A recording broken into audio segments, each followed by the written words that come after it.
Bonjour, mes amis, and welcome to Gourmet Cooking. Join me, won't you? We're going to take a nice little trip down to Cajun country once again. We've done a lot of Cajun shows, and I think Cajun and Creole are my favorite type of cooking.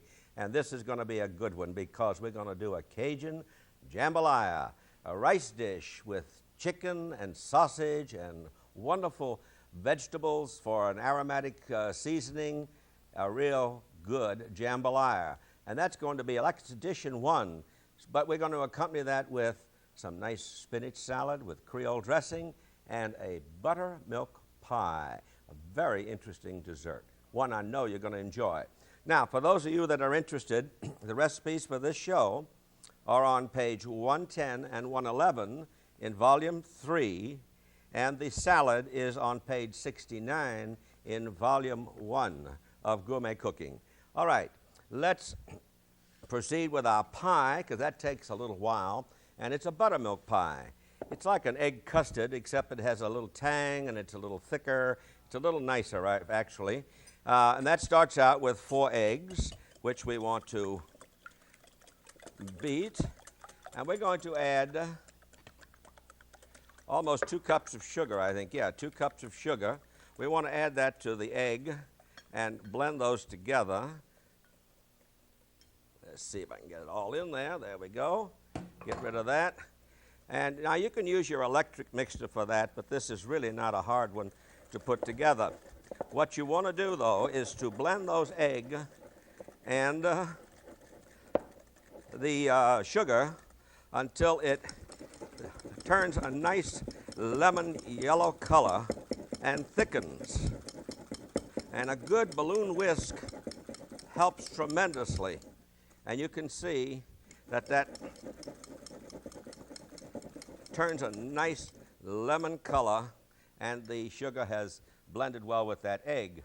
And to that, we're going to add a quarter cup of flour. We'll add a little bit first, blending it in. We'll add the rest of the flour, and we'll beat that together after we've blended it in so that it won't fly all over the place. Again, we beat it rapidly until the sugar, the flour, and the egg blend together. The gluten in that flour relaxes a little bit, and this becomes nice and thick and creamy. And when you lift the spoon and drop it back, it forms a ribbon before it blends into the whole mixture. Now we've got a ribbon forming just nicely. So now we want to add some seasoning to that. Well, you've got several things. We have some butter. That's a half cup of butter, a cup of buttermilk, and a little vanilla, about a teaspoon of vanilla. So let's blend in our butter. And of course we melted it so that it would blend in with the egg and the flour and the sugar. We can add the vanilla. Sequence is not important here. Just a matter of getting it all in. And then we'll add the buttermilk. It is a nice, rich concoction, but oh, it bakes up so beautifully, and it is so delicious. So we've got that now well blended. We only need a pie crust. Now, time was short, so rather than try and make a pie crust on camera, I've already prepared one, and it's in the refrigerator. So let's go get that pie crust. Here we are. Now, it was in the refrigerator to keep it nice and cold and crisp, and that's one of the things that makes for a nice pie crust. We rolled it out, put it into our pie dish, and I happen to have a glass one, and we built it up around the sides to hold all of this buttermilk. It's a very simple pie to make. Simply pour in the mixture, and we're going to put this into a 325 or even a 350 degree oven for 45 minutes or a little longer. Just you have to test it a little bit, but 45 minutes in most ovens works pretty well. We're going to put this onto a cookie sheet and go to the oven, excuse me, and put that in for 45 minutes, and we're going to have one of the best tasting and one of the prettiest pies you've ever seen, a buttermilk pie. Really good. We're going to see that shortly after 45 minutes of baking. In the meantime, let's get our ingredients going for our not gumbo, but jambalaya. Now, that's going to require some chicken parts, and you can either buy the parts, or in this case, we're going to show using the whole chicken. Now, let's butcher this chicken. I'm going to take this chicken a little different than we normally do. Go down the backbone and pull that backbone out by cutting it. The bones are soft, and you go right through, and you've got the backbone portion out, and that's going to go into our stock pot because we should need some stock. We will need some stock for this.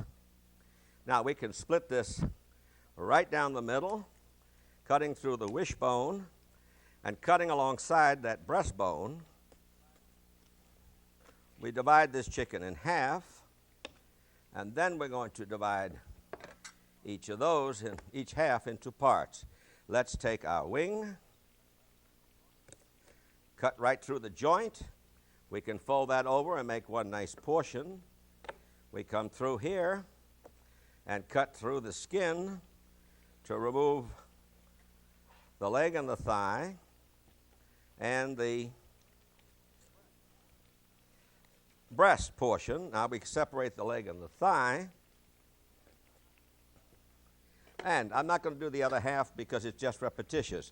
But you would do as many pieces as you desire. You need about 2 pounds, 2.5 pounds of the parts.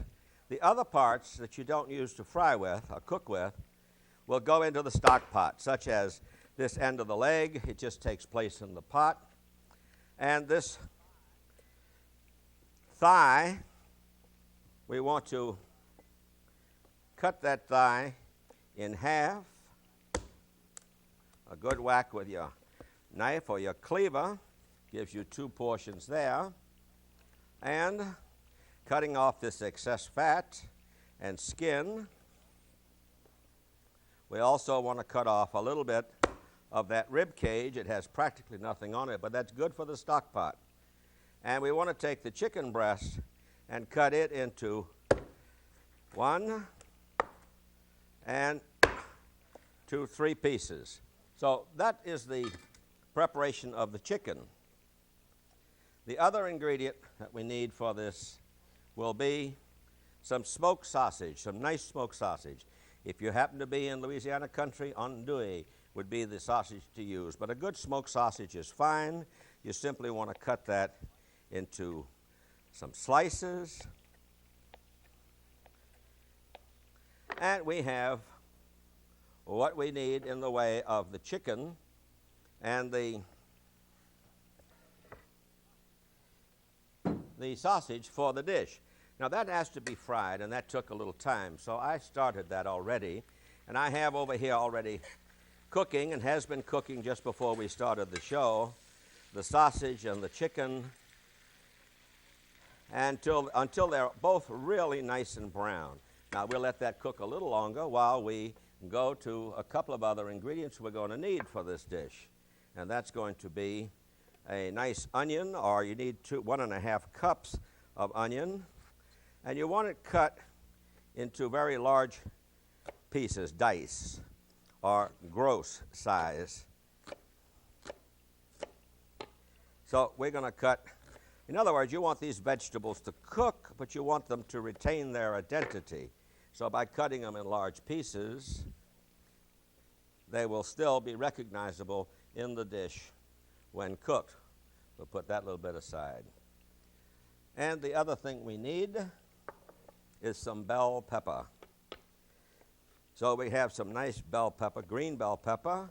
Red would be nice, but you like color, And you're going to have tomatoes in this, so the red bell pepper would get lost. So the green bell pepper is more appropriate. Here again, we want these into small, bite-sized pieces, and we cut that. We want this to retain its identity.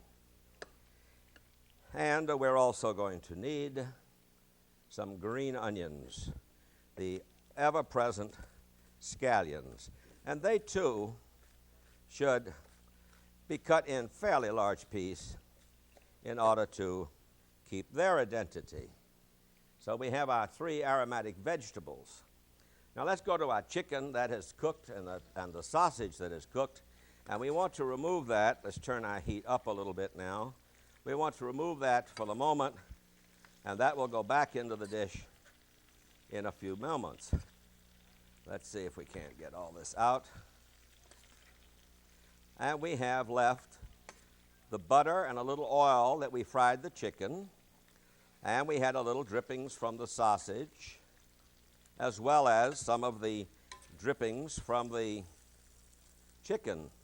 So we have a nice flavorful medium to start sautéing our aromatic vegetables. Jambalaya, really a classic in the Creole and the Cajun line. This happens to be a Cajun style, only in that it is rather hearty. The Creole would be more delicate, using ham and shrimp and oysters, whereas the Creole generally has more hearty food like the chicken, the sausage, or if you're really out in Cajun country, it could be squirrel or alligator or whatever they happen to be able to catch. All right, we'll start with our onions and our bell pepper and our green onions. We want to saute those for about 5 minutes, and then we'll come back and add some other ingredients to this. In the meantime, let's stir this and let that cook. And then we want to talk about the other ingredient that makes this dish so classic is the rice. Now, the rice, this recipe requires 3 cups of rice, 3 cups of raw rice. That will make 9 cups of cooked rice. But we cook that in a stock, and that's what these chicken pieces would go into a pot of water, salt, bay leaf, thyme, onion, little carrot, any of the aromatic vegetables that you want, parsley, little bay leaf. You cook that for 30 minutes, and you have a beautiful, rich stock. You strain that, and then you boil your rice in that stock. And what you end up with is a nice grain-for-grain rice after it's cooked for 18 minutes and then drained, and it has the wonderful flavor of that stock. And this is going to go into our jambalaya. You notice it has a little yellow color, and that's from that nice, rich chicken stock. So we did that ahead of time. It just doesn't enough time on the camera to do all these things, and we've done stocks before, and we'll do them again. So stick around, and we'll show you some more of them. We have one more aromatic vegetable that needs to go into our cooking of the onions and the bell pepper, and that's some garlic, 3 nice cloves of garlic. I want to give those a light crush. They're fairly large cloves, and then we'll chop them. The crushing helps to keep them from going all over, and it allows me to chop them into fairly small pieces. They're going to cook down, so it's not likely that you're going to get a large piece of garlic, and if you did, it would be cooked well enough that it would lose that pungency. But oh, how it flavors a dish. So we add our garlic now to these aromatic vegetables, which are coming along just nicely.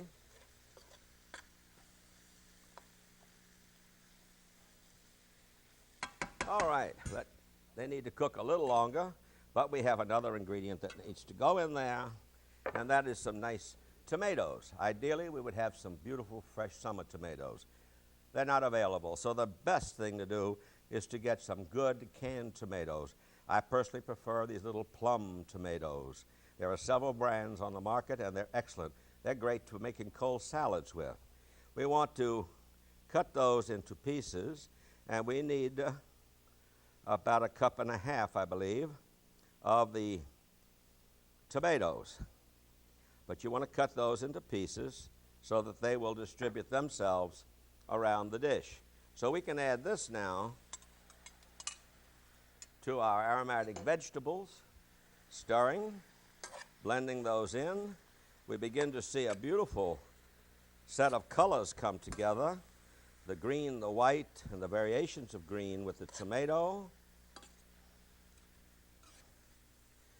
Just beautiful. We'll give that a minute or so to cook. In the meantime, we'll add some of our seasonings. And of course, we always need a little salt and pepper. Now, we'll hold back on the pepper a little bit because our sausage could be a little bit salty, and we can always add salt. And we're going to add pepper. That's a matter of taste. I like the taste of pepper, so I tend to put a good deal. It also calls for some cayenne pepper. That really gives it a wonderful flavor and that Cajun character. A little bit of thyme. We have about a 1/2 teaspoon here of thyme, and 3 cloves of garlic. 3 individual little cloves of garlic. It's not much, but they add such a wonderful sweet taste to the vegetables that it's really a unique and an amazing flavor that those 3 little cloves of garlic will add to this. So we have this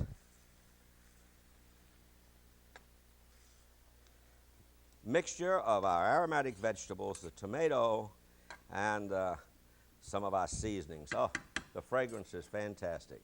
Now we require a little bit of tomato paste, about 2 tablespoons, and that's going to blend with the juices that came from the meats as well as the vegetables and the juice from the tomato, and give us a little bit of a rich sauce, and that will color our rice when we put it in.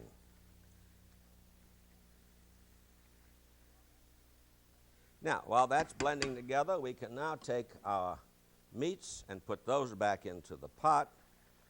For the moment, we'll just set those on top while the rest of the vegetables continue to cook, and then we'll finish off our jambalaya in a moment. In the meantime, we have a spinach salad that's going to require a nice Creole dressing. So I'm going to put about 1/4 cup, let's say 1/3 cup of vinegar, a little salt and pepper,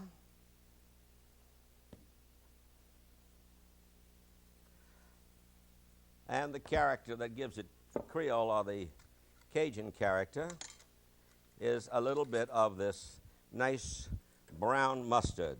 It's called Creole mustard. It's a mustard made from a brown mustard seed, and it's rather coarse. Instead of the grains being finely ground as you find in most of the yellow mustards, you have a nice grain to this. And along with that, we're also going to have some horseradish, and that gives this a nice little kick. The quantities are a matter of personal preference, and since I come from Cajun country, or from Creole country, New Orleans originally, I like my foods rather spicy. Now, to that, we're going to blend in a nice grade of olive oil,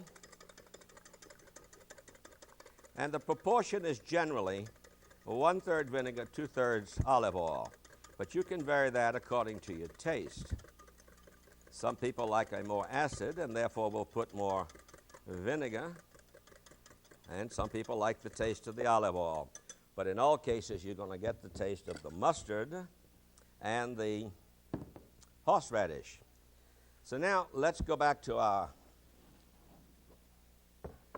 jambalaya and see if we can do this. Now, this is going to be a real trick. This pot's a little small for all this, but I wanted an open pot so that you could see everything. I would normally have used a Dutch oven with some depth to it, but we'll see how much of this we can get in. We now want to blend in our rice. Remember, that was 3 cups of raw rice, and that created 9 cups of the cooked rice. But our objective here is to work it in and see how much of it we can get in. I think we can get it all in if we are careful and not spilling it all over the stove. But it has such wonderful fragrance.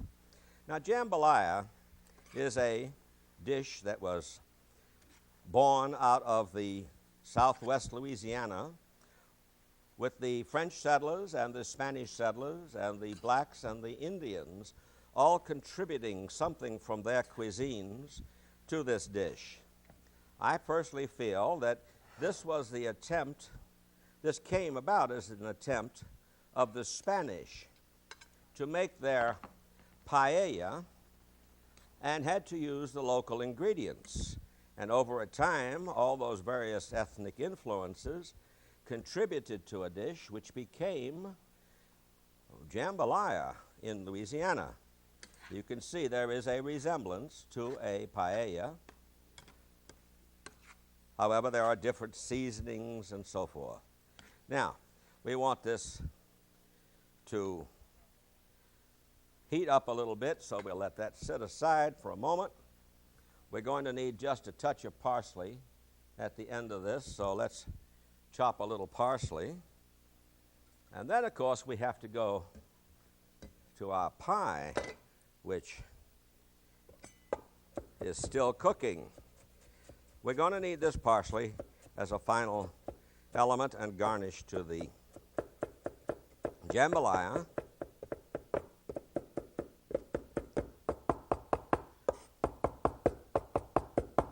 All right, we have ourselves a little parsley, which we'll put aside there. And let us go to our pie. Now, our pie is in the oven. 45 minutes is more than a time than we have. So obviously, I prepared a pie just before coming on camera. And as you can see, that custardy mixture that we made and put into that pie shell, when cooked for 45 minutes, comes out to be a beautiful brown and just flavorful pie. I don't think I can wait for that. I might take that before I get to the jambalaya. And of course, our salad is some nice fresh spinach, all picked and cleaned. All we need to do there is simply garnish it with the salad dressing.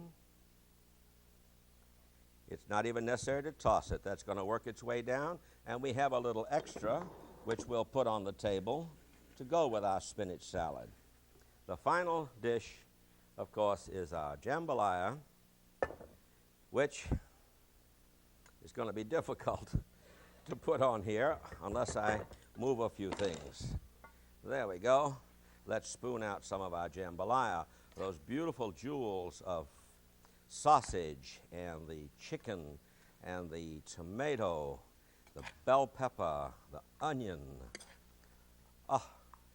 and the fragrance of all those aromatic vegetables and the seasonings that we put into this. Still a little too heavy, I can't pick it up, so we'll have to do it spoon by spoon. Looks like there's going to be enough for the kitchen help today.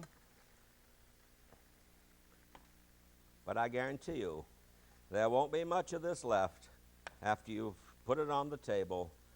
So make a complete recipe. Now, we're only going to serve this portion, and we will refill our dish as soon as everyone has had at least the first try on this. So we have our jambalaya. It needs only the final parsley to garnish the dish. And we have our Creole meal, our Cajun meal, jambalaya, classic, buttermilk, also a classic, and spinach pie with a classic Creole sauce. Tasty, spicy, and delicious. We're going to bring this into the dining room and set up for you In the meantime, let's review the recipes.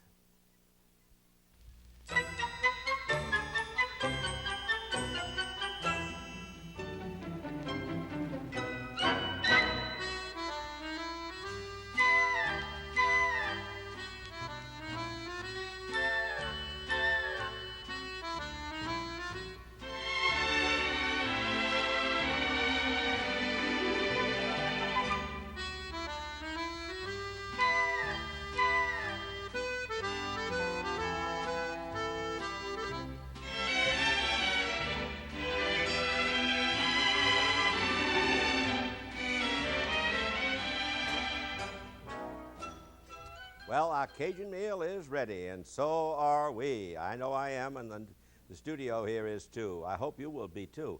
This is really good Cajun food. Jambalaya, sausage and chicken jambalaya. And it is a one-dish meal, rice, starch, vegetables, and meats, all in one. And only needs a nice spinach salad to accompany it, and a nice sweet taste of buttermilk pie. So let's serve a little bit of our jambalaya, a little piece of chicken, a little piece of sausage, a lot of rice with tomatoes and the aromatic vegetables. And oh, that is so good. And let's see if I can reach a little bit of the spinach. I have with some dressing on it. There we go. That's enough for a starter. We'll come back for more. And after this, we'll go for our buttermilk pie. That plus a little French bread to just add wonderful flavor and texture to this meal. Fun. You're going to enjoy this, and I hope you'll try it. It's spicy. It's got lots of love in it. That's real Cajun food. A little bit of white wine to round out our meal, and we'll say, à bientôt.